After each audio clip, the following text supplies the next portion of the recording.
Sorry, I was just going to say, because you said this is only about getting jobs, which is, if it's limited to that, well, maybe that'll alleviate some fears. But even Tony Blair has said, oh, this is very good, it could lead to a gateway to government services. So he's already looking at expanding it.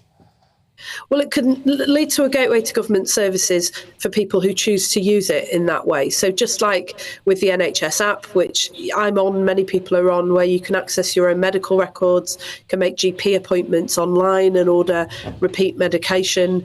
Just as that has been game-changing for people who choose to use it, so could a digital ID for people who want to use it for those services. But we're being clear as a government today, and the Prime Minister will outline this in a speech later today. We're not requiring people to use it for those purposes, but if they want to, and we suspect many people will, it'll make their interface and interaction with the state much easier and much more seamless. But frankly, in this country, any government's reputation for cyber security, as it were, has never been good. There are all sorts of breaches of data security. We've seen some recently as well that have stopped the NHS stone dead, or airports shut them down.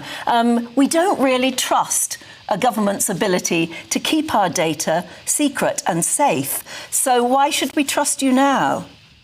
Well, we've been looking at the experience of other countries like Estonia, where they've been pioneers in digital ID, and the measures that they've put in place to protect people's data, including really robust encryption services, so that if you have a digital ID, when you use it, only parts of that ID, the parts that need to be shared, will be shared.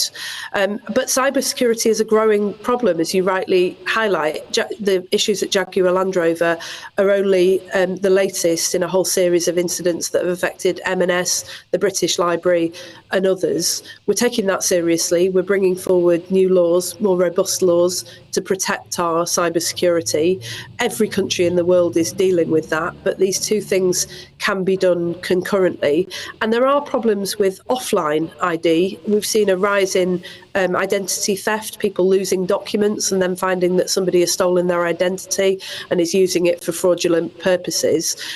If we get this right, and we're determined to do so, having learnt from the experience of other countries who've done it before us, it should be more secure and help to keep people's data more secure than the current system of having to carry around a lot of documents and constantly demonstrate that through different means.